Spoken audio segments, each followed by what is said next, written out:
श्रीमद् भागवतम स्कंद 4 अध्याय 1 मनु की पुत्रियों की वंशावली। श्री मैत्रेय ने कहा, स्वयंभू मनु की पत्नी शतरूपा से 3 कन्याएं उत्पन्न हुई, जिनके नाम आकुति, देवहूति तथा प्रसूति थे। आकुति के 2 भाई थे, तो भी राजा स्वयंभू मनु ने इसे प्रजापति रुचि को इस शर्त पर ब्याहा था कि उससे जो पुत्र उत्पन्न होगा वह मनु को पुत्र रूप में लौटा दिया जाएगा। उसने अपनी पत्नी शतरूपा के परामर्श से ऐसा किया था। अपने ब्रह्म ज्ञान में परम शक्तिशाली एवं जीवात्माओं के जनक के रूप में नियुक्त प्रजापति रुचि को उनकी पत्नी आकुति के गर्भ से एक पुत्र और एक पुत्री उत्पन्न हुई। आकुति ने उत्पन्न दोनों संतानों में से एक अर्थात बालक तो प्रत्यक्ष पूर्ण पुरुषोत्तम भगवान का अवतार था। उसका नाम था यज्ञ, जो भगवान विष्णु का ही दूसरा नाम है। बालिका संपत्ति की देवी भगवान विष्णु की प्रिया शाश्वत लक्ष्मी की अंशावतार थी। स्वयंभू मनु परम प्रसन्नता पूर्वक यज्ञ नामक सुंदर बालक को अपने घर ले आए और उनके जमाता रुचि ने पुत्री दक्षिणा को अपने पास रखा। यज्ञों के स्वामी भगवान ने बाद में दक्षिणा के साथ विवाह कर लिया, जो पूर्ण पुरुषोत्तम भगवान को अपने पति के रूप में प्राप्त करने के लिए परम इच्छुक थी। उनकी इस पत्नी से उन्हें 12 पुत्र प्राप्त हुए। यज्ञ तथा दक्षिणा के 12 पुत्रों के नाम थे तोष, प्रतोष, संतोष, भद्र, शांति, इडस्पति, इधम, कवि, विभु, स्वहन, सुदेव तथा रोचन। स्वयंभू मनु के काल में ही ये सभी पुत्र देवता हो गए, जिन्हें संयुक्त रूप में तुषित कहा जाता है।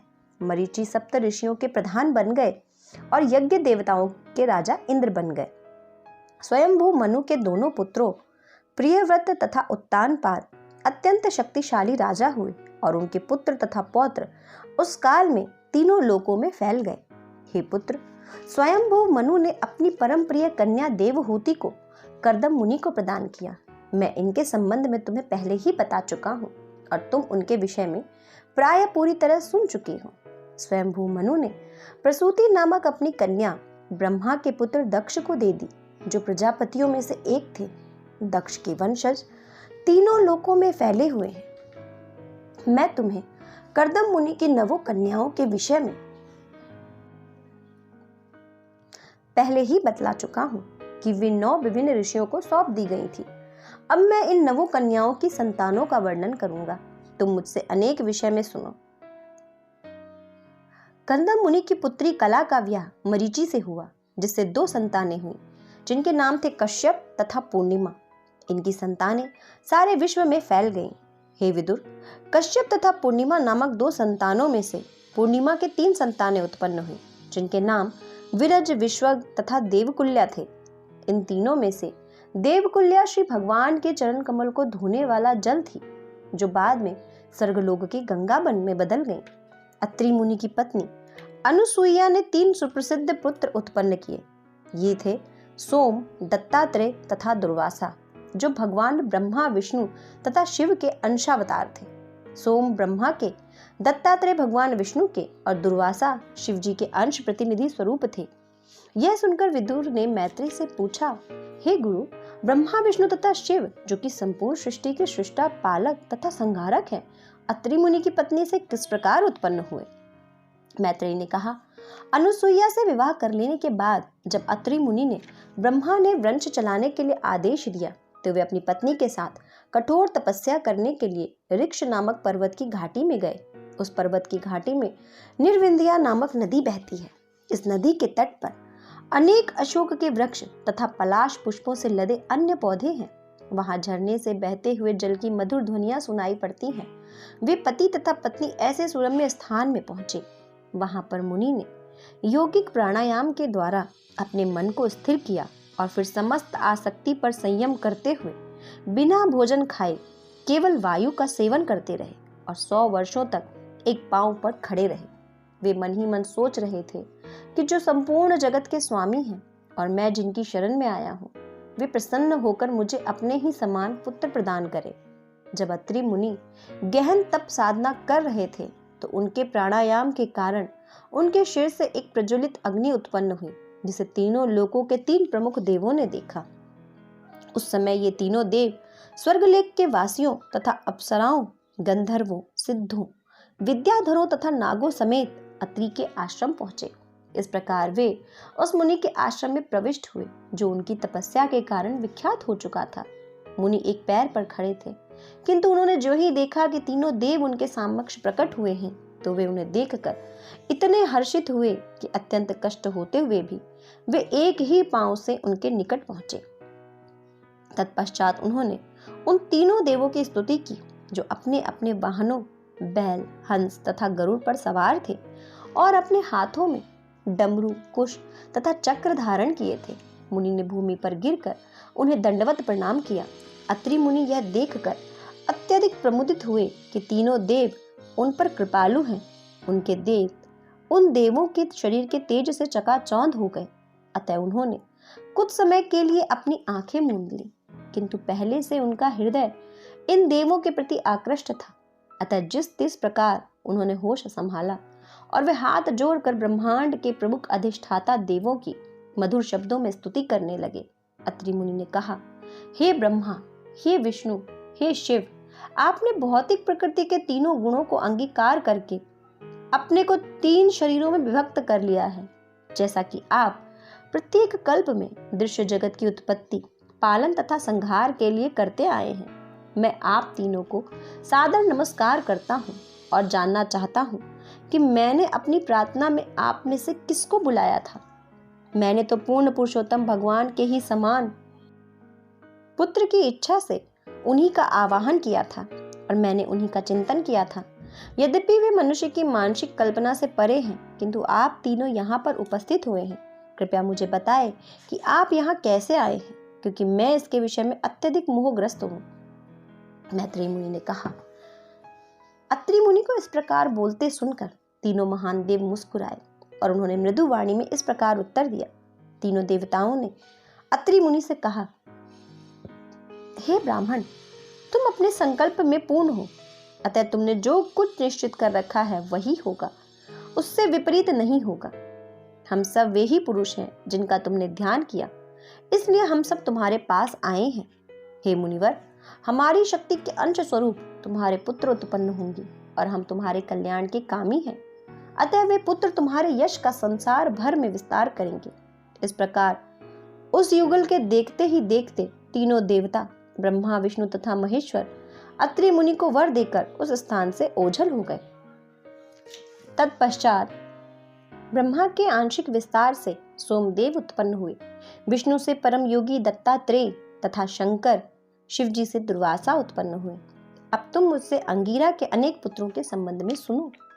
अंगिरा की पत्नी श्रद्धा ने 4 कन्याओं को जन्म दिया, जिनके नाम सिनी, वाली, कुहू, राका तथा अनुमति थे। इन 4 पुत्रियों के अतिरिक्त उसके 2 पुत्र भी थे। उनमें से एक उद्धत्य कहलाया और दूसरा महान विद्वान बृहस्पति था। पुलस्त्य ने उनकी पत्नी हविर्भु से अगस्त्य नाम का एक पुत्र उत्पन्न हुआ, जो अपने अगले जन्म में दधाग्नि बना। इसके अतिरिक्त पुलस्त्य से एक अन्य महान तथा साधु पुत्र हुआ, जिसका नाम विश्रवा था। विश्रवा के 2 पत्नियां थी। प्रथम पत्नी इड्विडा थी, जिसे समस्त यक्षों का स्वामी कुबेर उत्पन्न हुआ, और दूसरी पत्नी का नाम केशिनी था, जिससे 3 पुत्र उत्पन्न हुए। ये थे रावण, कुंभकर्ण तथा विभीषण। पुलह ऋषि की पत्नी गति ने 3 पुत्रों को जन्म दिया, जिनके नाम थे कर्मश्रेष्ठ, वरियान तथा सहिष्णु।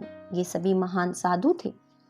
क्रतु की पत्नी क्रिया ने वाल खिल्यादि नामक 60,000 ऋषियों को जन्म दिया। ये ऋषि ब्रह्म आध्यात्मिक ज्ञान में बढ़े चढ़े थे और उनका शरीर ऐसे ज्ञान से दैदीप्यमान था। वशिष्ठ मुनि की पत्नी ऊर्जा से, जिसे कभी कभी अरुंधति भी कहा जाता है, चित्रकेतु इत्यादि 7 विशुद्ध ऋषि उत्पन्न हुए। इन 7 ऋषियों के नाम इस प्रकार हैं: चित्रकेतु, सुरोचि, विरजा, मित्र, उल्बण, वसुवृद्यान तथा द्युमान। वशिष्ठ की दूसरी पत्नी से कुछ अत्यंत सुयोग्य पुत्र हुए। अथर्वा मुनि की पत्नी चित्ती ने अश्वशिरा नामक पुत्र को जन्म दिया, जो व्रतधारी होने के कारण दध्यंश कहलाए। अब तुम मुझसे भृगु मुनि के वंश के विषय में सुनो। भृगु मुनि अत्यधिक भाग्यशाली थे। उन्हें अपनी पत्नी ख्याति से 2 पुत्र धाता तथा विधाता और 1 पुत्री श्री प्राप्त हुई। वे श्री भगवान के प्रति अत्यधिक परायण थी। मेरु ऋषि की 2 पुत्रियां थीं, जिनके नाम आयाति तथा नियति था, जिन्होंने उन्हें दाता तथा विधाता को दान में दे दिया। आयति तथा नियति से मृकंड तथा प्राण नामक 2 पुत्र उत्पन्न हुए। मृकंड से मार्कंडेय मुनि और प्राण से वेदशिरा ऋषि उत्पन्न हुए। वेदशिरा का पुत्र उष्णा था, जो कवि भी कहलाया। इस प्रकार कवि भी भृगुवंशी था। हे विदुर, इस प्रकार इन मुनियों तथा कर्दम मुनि की पुत्रियों की संतानों से विश्व की जनसंख्या बढ़ी। जो कोई श्रद्धा पूर्वक इस वंश के आख्यान को सुनता है, वह समस्त पाप बंधनों से छूट जाता है। मनु की अन्य कन्याओं में से प्रसूति ने ब्रह्मा के पुत्र दक्ष से विवाह किया। दक्ष ने अपनी पत्नी प्रसूति से 16 कमल नयनी सुंदरी कन्याएं उत्पन्न की। इन 16 कन्याओं में से 13 धर्म को, 1 अग्नि को पत्नी रूप में प्रदान की गई। शेष 2 कन्याओं में से एक पितृलोक को दान दे दी गई थी, जहां वह प्रेम पूर्वक रह रही, और दूसरी कन्या भव बंधन से समस्त पापियों के उद्धारक शिवजी को दी गई। दक्ष ने धर्म को जिन 13 कन्याओं को दिया, उनके नाम थे श्रद्धा, मैत्री, दया, शांति, तुष्टि, पुष्टि, क्रिया, उन्नति, बुद्धि, मेधा, तितिक्षा, ही और तथा मूर्ति। इन 13 ने पुत्र को जन्म दिया, जो इस प्रकार है। श्रद्धा ने शुभ, मैत्री ने प्रसाद, दया ने अभय, शांति ने सुख, तुष्टि ने मूल, पुष्टि से स्मय, क्रिया ने योग, उन्नति ने दर्प, बुद्धि ने अर्थ, मेधा ने स्मृति, तितिक्षा ने क्षेम तथा हींग ने प्रशय को जन्म दिया। समस्त गुणों की खान मूर्ति ने नर नारायण को जन्म दिया, जो पूर्ण पुरुषोत्तम भगवान थे। नर नारायण के जन्म के अवसर पर समस्त विश्व आनंदित था, प्रत्येक का मन शांत था, और इस प्रकार समस्त दिशाओं में वायु, नदियां तथा पर्वत मनोहर लगने लगे। स्वर्गलोक में बाजे बजने लगे और आकाश से पुष्प बरसने लगे। प्रसन्न मुनि वैदिक स्तुतियों का उच्चारण करने लगे। गंधर्व तथा किन्नर लोक के वासी गाने लगे और स्वर्ग की अप्सराएं नाचने लगी। इस प्रकार नर नारायण के जन्म के समय सभी मंगल सूचक चिन्ह दिखाई पड़ने लगे। उसी समय ब्रह्मादि महान देवों ने भी सादर स्तुतियां अर्पित की। देवताओं ने कहा, हम उस दिव्य रूप भगवान को नमस्कार करते हैं, जिन्होंने इस दृश्य जगत की सृष्टि अपनी बहिरंगा शक्ति के रूप में की है, जो उनमें से उसी प्रकार स्थित है जिस प्रकार वायु तथा बादल आकाश में रहते हैं, और जो अब धर्म के घर में नर नारायण ऋषि के रूप में प्रकट हुए हैं। वे पूर्ण पुरुषोत्तम भगवान, जो वास्तविक रूप से प्रमाणिक वैदिक साहित्य द्वारा जाने जाते हैं, और जिन्होंने सृष्टि जगत में समस्त विपत्तियों को विनिष्ट करने के लिए शांति तथा समृद्धि का सृजन किया है, हम देवताओं पर कृपापूर्ण दृष्टिपात करें। उनकी कृपापूर्ण चितवन लक्ष्मी की आसन्न निर्मल कमल की शोभा को मात करने वाली है। मैत्रेय ने कहा, हे विदुर, इस प्रकार देवताओं ने नर नारायण मुनि के रूप में प्रकट श्री भगवान की पूजा की। भगवान ने उन पर कृपा दृष्टि डाली और फिर गंधमादन पर्वत की ओर चले गए। नर नारायण ऋषि कृष्ण के अंश अवतार हैं और अब जगत का भार उतारने के लिए यदु तथा कुरु वंशों में क्रमशः कृष्ण तथा अर्जुन के रूप में प्रकट हुए हैं। अग्निदेव की पत्नी स्वाहा ने 3 संतानों की उत्पत्ति की, जिनके नाम थे पावक, पवमान तथा शुचि, जो यज्ञ की अग्नि में डाली गई आहुतियों को खाने वाले हैं। इन 3 पुत्रों से अन्य 45 संतानें उत्पन्न हुई और वे भी अग्निदेव हैं। अतः अग्निदेवों की कुल संख्या उनके पिताओं तथा पितामह को मिलाकर 49 है। ब्रह्मवादी ब्राह्मणों द्वारा वैदिक यज्ञों में दी गई आहुतियों के भोगता ही ये 49 अग्निदेव हैं। अग्निश्वात, बहिर्ष्ट, सौम्य तथा आजप्य ये पितर हैं। वे या तो सांगनिक हैं अथवा निरग्निक हैं। इन समस्त पितरों की पत्नी स्वधा है, जो राजा दक्ष की पुत्री है। पितरों को प्रदत्त स्वधा ने वयुना तथा धारिणी नामक 2 पुत्रियों को जन्म दिया। वे दोनों ही ब्रह्मवादिनी थी तथा दिव्य एवं वैदिक ज्ञान में पारंगत थी। सती नामक 16वीं कन्या भगवान शिव की पत्नी थी, किंतु उनके कोई संतान उत्पन्न नहीं हुई। यद्यपि वे सदैव अपने पति की अत्यंत श्रद्धा पूर्वक सेवा में संलग्न रहने वाली थी। इसका कारण यह है कि सती के पिता दक्ष शिवजी के दोष रहित होने पर भी उनकी भर्त्सना करते रहे। फलतः परिपक्व आयु के पूर्व ही सती ने अपने शरीर को योग शक्ति से त्याग दिया था। इस प्रकार श्रीमद् भागवत के 4th स्कंद के अंतर्गत मनु की पुत्रियों की वंशावली नामक प्रथम अध्याय के अनुवाद पूर्ण हुए।